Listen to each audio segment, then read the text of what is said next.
Ethic 2. Take responsibility for your goals. If you set, pursue, and achieve healthy goals, you will get into that satisfying place where hard work is easy and even fun.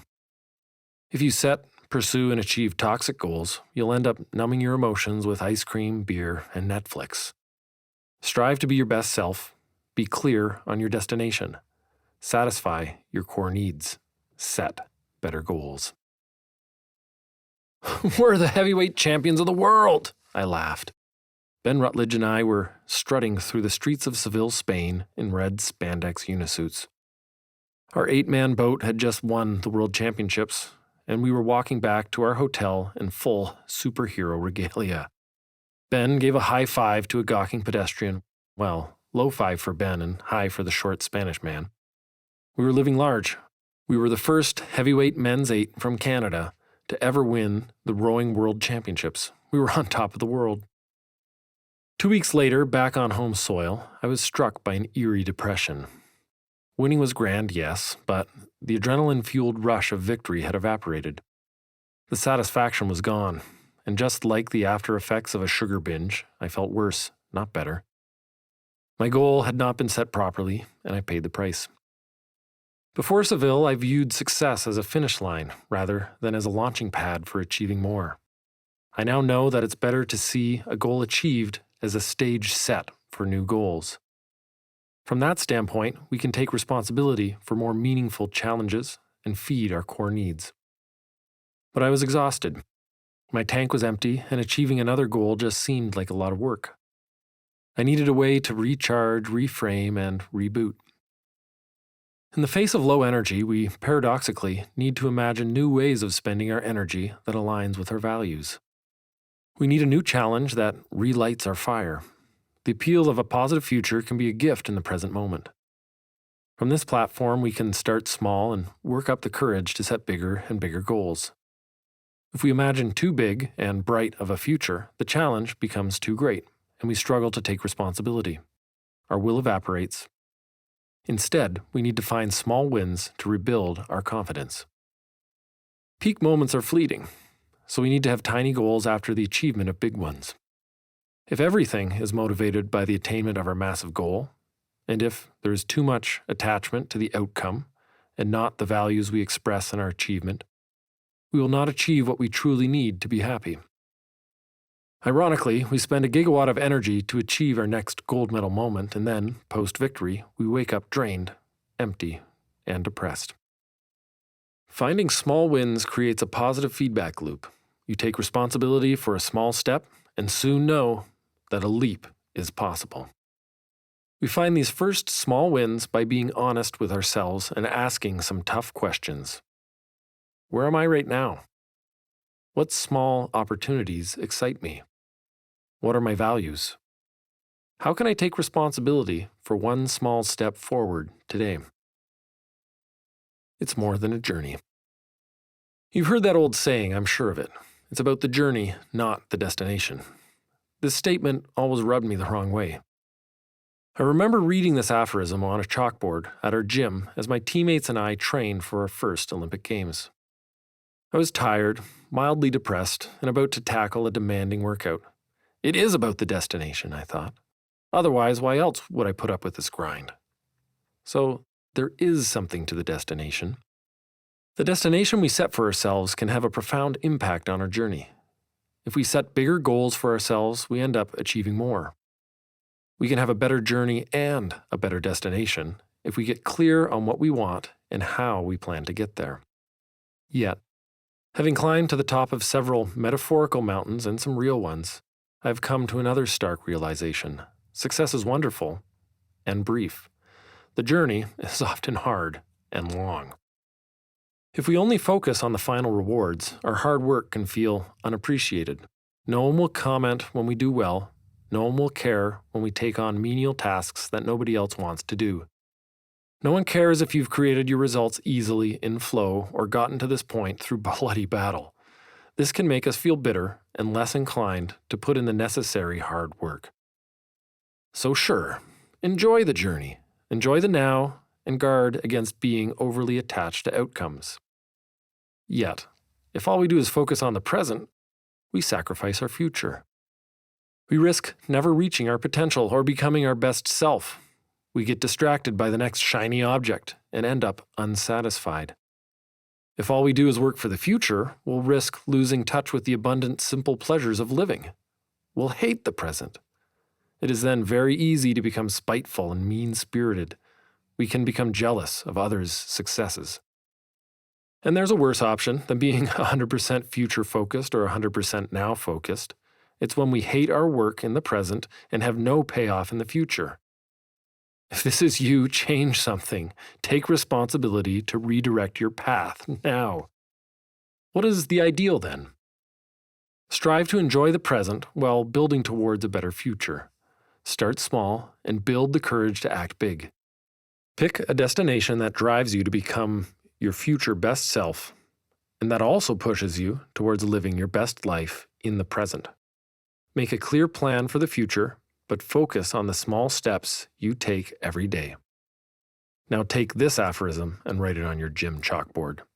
It's all about the journey and the destination. Without goals, we suffer. Without challenge or risk, we create false adversity. Instead of taking responsibility, we shirk it. Things that don't matter take over. We get stressed out driving to work or have anxiety over our choice of outfit. These are, of course, not real stressors. As humans, we're designed to live with stress. Stress of predation, war, weather, famine, disease, and the like. Our modern world is largely free of real stress. When we don't have challenges that are big enough, we create false stress. I call this kind of stress challenges of the mind. A challenge of the mind comes when our drive for security and safety overpowers our drive for growth. We resist even the smallest change to our paradigm because we feel tired. Maybe we're a bit lazy. We resist the effort of critical thinking. Challenges of the mind hold us back through imagined fear and unsubstantiated paranoia. This is negative stress. We change negative stress into positive stress by setting and acting upon small goals that feed our vision and personal values. If your vision feels too big or too far away, pursue small goals that increase health and wellness. Deliver community service, build self-awareness, or encourage authentic relationships. You'll read more about these fantastic 4 goals later in this chapter. Claiming a small win will give you the energy and courage to set bigger goals. We can gain confidence, delay gratification, play the long game, and focus on tracking and stacking the small wins. We get out of our own way and make forward progress. Then, we're free to set bigger and bigger goals. It's a fact. The larger the goals you have, the more you will achieve and the more responsibility you will be able to take, as long as you stay focused on what you can control. Dr. Edwin Locke spent his life researching the topic of goals and goal setting, and he wrote numerous texts on these subjects. During the 1960s, he conducted several research studies that showed the importance of high and hard goals. In one particular study, he discovered that 1. Hard goals produce higher levels of performance output than easy goals. 2. Specific hard goals produce a higher level of output than a generalized goal of do your best. 3. Individuals who set intentions to change behavior will have an easier time regulating their future choices. Despite the fleeting feeling of satisfaction, it's still very important to have big goals. They drive us forward. Big goals give us a richer life experience. Goals drive us forward, and big goals can inspire massive action. Big goals push us to gain more responsibility. A deeper purpose. My first Olympic campaign was unsuccessful, and we finished well below expectations. Afterward, I was understandably depressed, but I wasn't expecting to see similar emotions in the crew that beat me. After Christmas break, I heard a story about one of the American Olympic champions who beat our crew. The medalist had won gold, got the girl, and landed a great job on Wall Street. But his eyes were welling up. His heart was broken. "I don't know what I did this for," he lamented.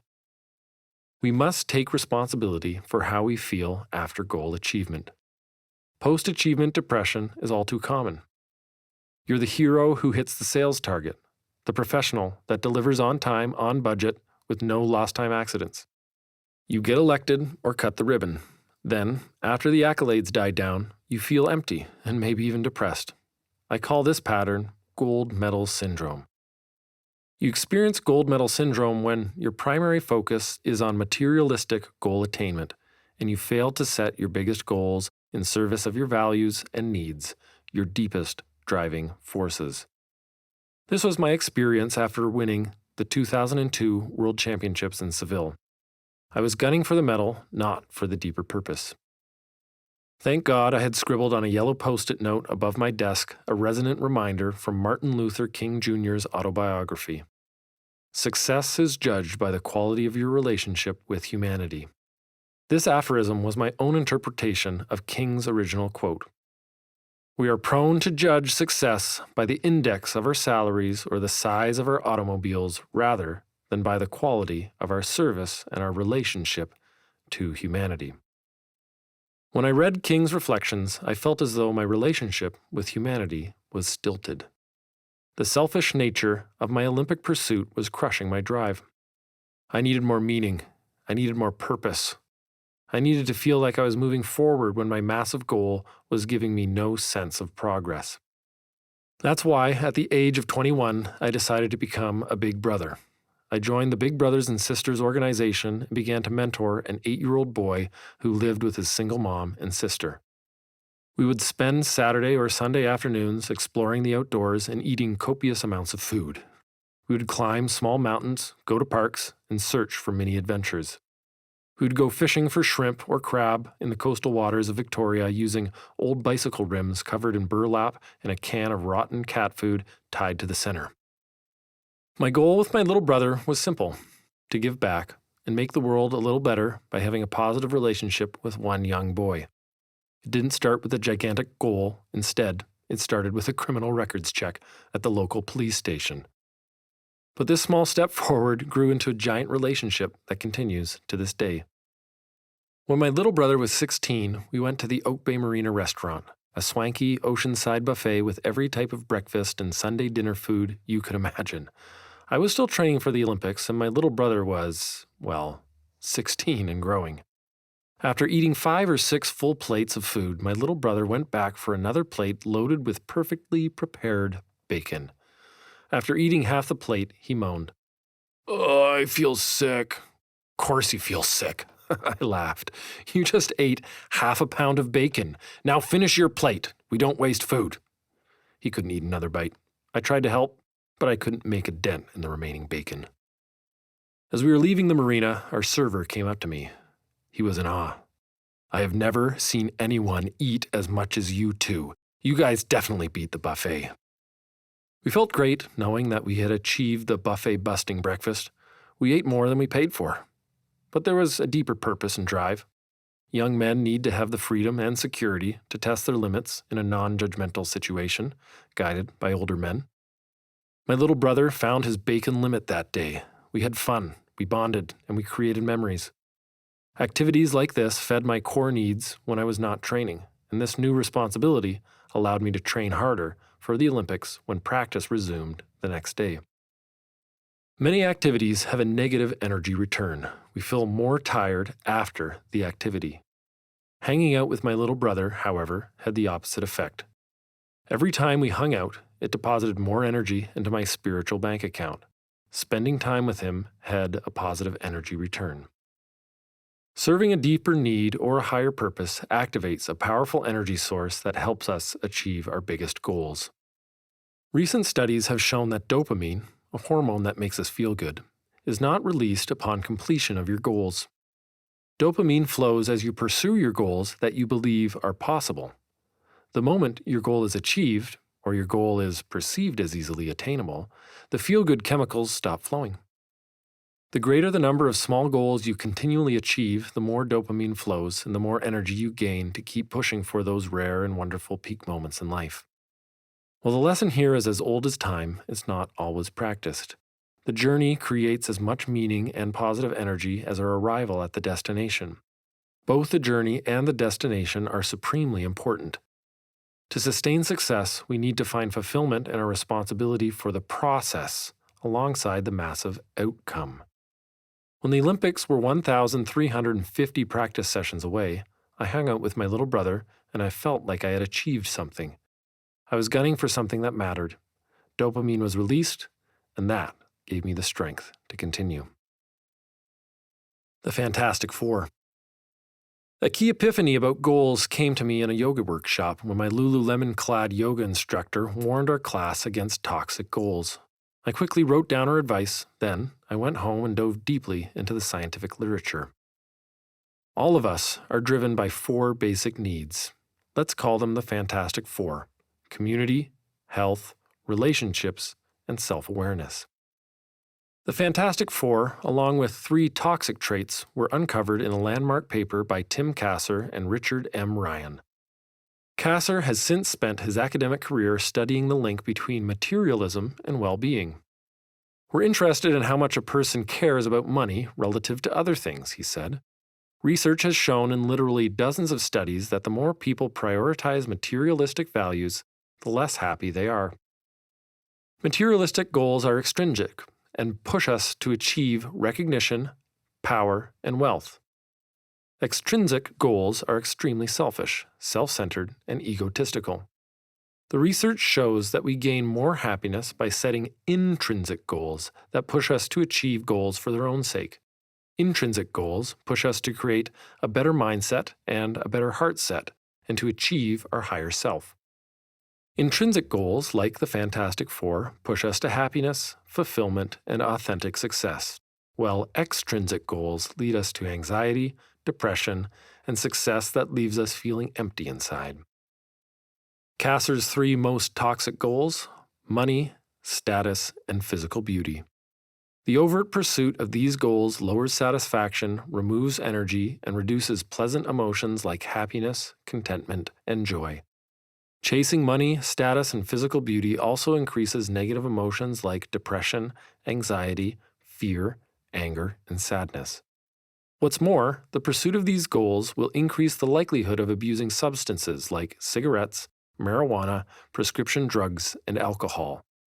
To further the case against materialistic goals, researchers have linked toxic goals to behaviors that destroy the environment, increase racial and ethnic prejudice, and create relationships that are short-lived and filled with conflict. Kasser explains, I always note that materialistic values are not only bad for people's own well-being, but they lead people to behave in ways which are bad for other people's well-being, as well as bad for the well-being of other species and future generations. Actor and comedian Jim Carrey said it best. I think everybody should get rich and famous and do everything they ever dreamed of, so they can see it's not the answer.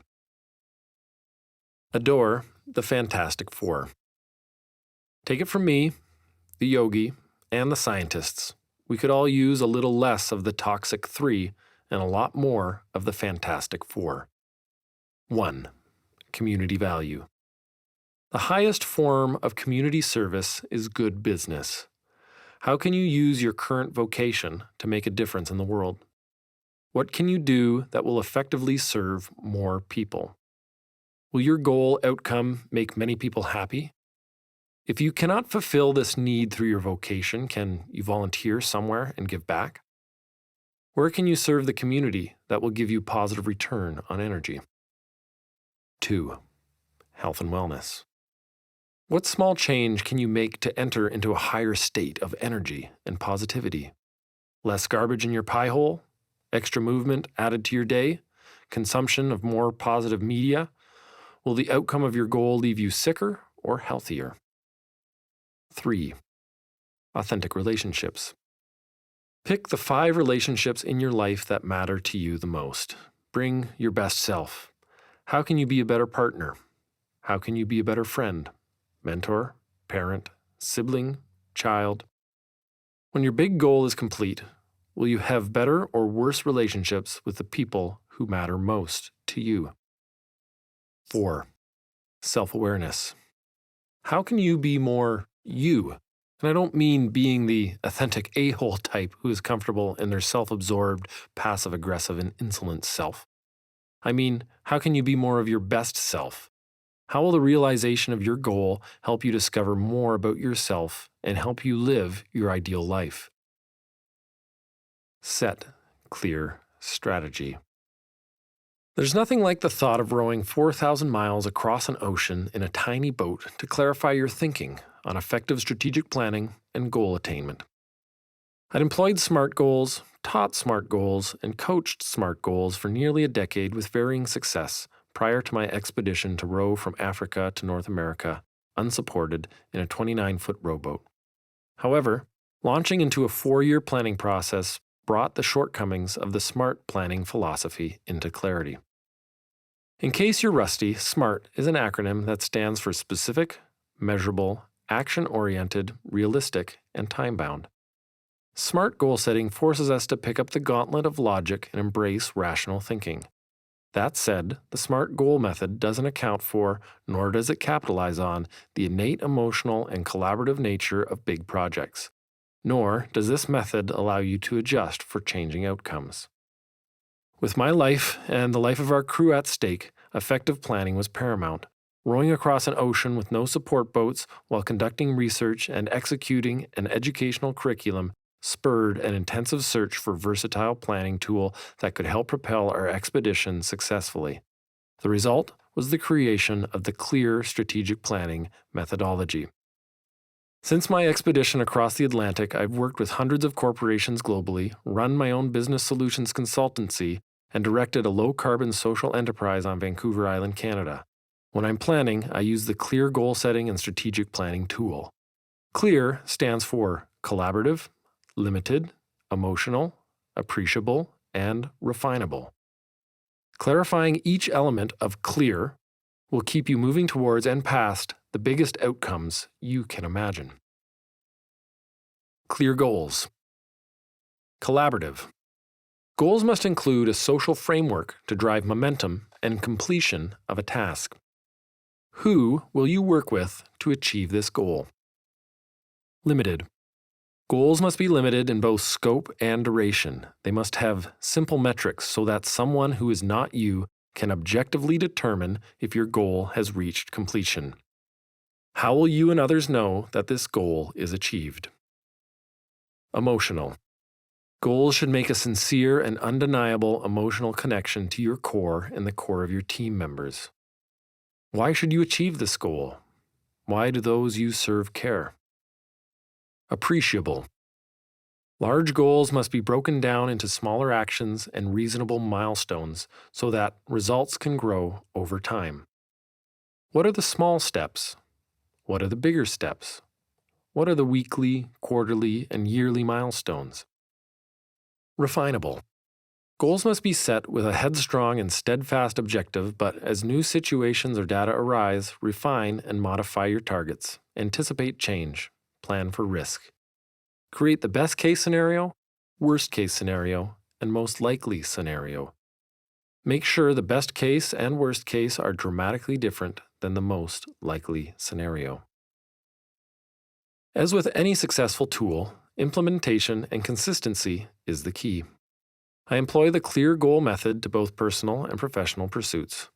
I also use this planning method in my consulting practice with executive teams, and I've seen it drive remarkable results. When you set a goal in business, career, or life, it must be a clear and compelling statement, one that can be built out, embraced, and acted upon by every member of the team. Use clear goals to unite your team instead of dividing it. For an exercise that you can use to guide your clear goal setting practice, please see Action Ethic 1 at the end of this book.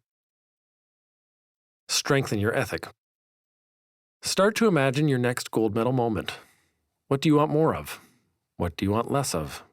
How will its attainment make you feel? Write out your goal using the CLEAR method and ask yourself, does this goal feed my deeper needs for delivering community value, building authentic relationships, being in physical, mental, and spiritual health, and achieving self-awareness? Does this goal allow for happiness on the journey to a meaningful destination?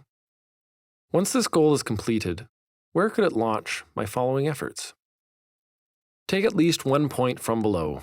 You can record it, make a picture, or write it down somewhere else.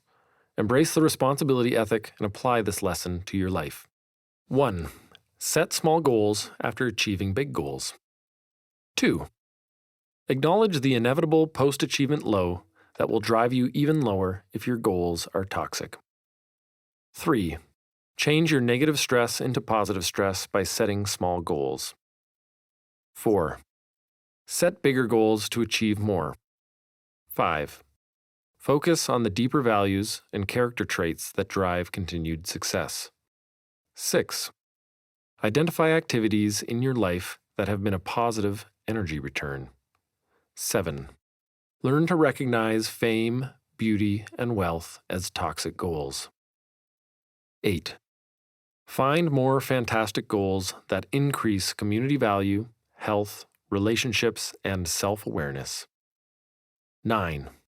Try strutting through a Spanish city in red spandex and notice if you feel depressed in the following weeks.